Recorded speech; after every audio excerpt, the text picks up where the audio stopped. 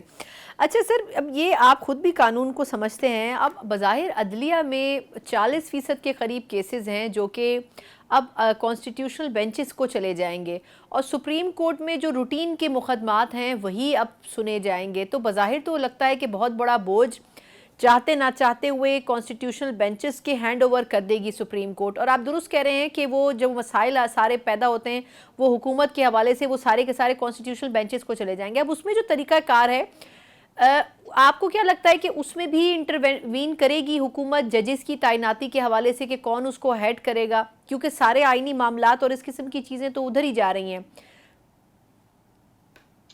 ان کا ثنا be be یہ جو انہوں نے ترامیم کی ہیں، اس کا مقصد ہی ہے کہ ان کی یہ میلافائڈی انٹینشنز ہیں۔ یہ میں نے تو پہلے عرض کر دیا کہ یہ چاہتے ہیں اپنے اقتدار کو طول دینے کے لیے، اقتدار کو دوام بخشنے کے لیے، کہ اپنی عدلیہ اپنی مرضی کے ججز ہوں، اپنی مرضی کے فیصلے ہوں، لیکن ایسا ہوتا نہیں ہوتا۔ ماضی میں کبھی ایسا ہوا نہیں ہے۔ اگر ماضی میں اپنی عدلیہ اور اپنے فیصلے کا جو قانون جو خواہش ہے اگر وہ پوری ہوتی تو پھر یہاں نہ ضیاء الحق صاحب تشریف لاتے، نہ یہاں پرویز مشرف صاحب تشریف لاتے، پھر یہاں جمہوریت پنپ رہی ہوتی۔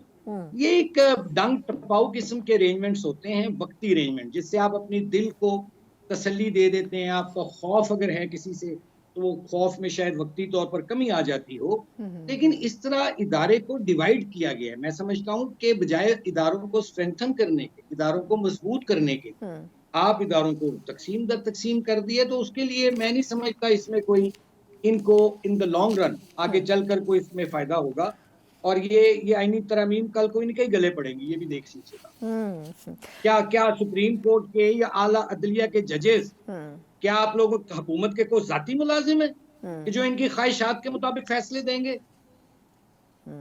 درست۔ اس لیے یہ ان کی خواہش ہو سکتی ہے، لیکن میں سمجھتا ہوں کہ انہوں نے ایک اپنے صرف اقتدار کو طول دینے کے لیے، اقتدار کو مضبوط کرنے کے لیے یہ کیا ہے، لیکن میں نہیں سمجھتا کہ اس سے ان کو کوئی دورس نتائج نکلیں گے، نہ حکومت کے لیے نہ عوام کے لیے۔ صحیح۔ اچھا لیکن اب سر کرمانی صاحب مجھے بتائیے گا کہ یہ اب جو ترامیم ہو گئی ہیں اس میں بظاہر تو نون سے زیادہ پرو ایکٹیو پیپلز پارٹی رہی، اس نے کردار ادا کیا اور وہ جماعتوں سے ملتے بھی رہے۔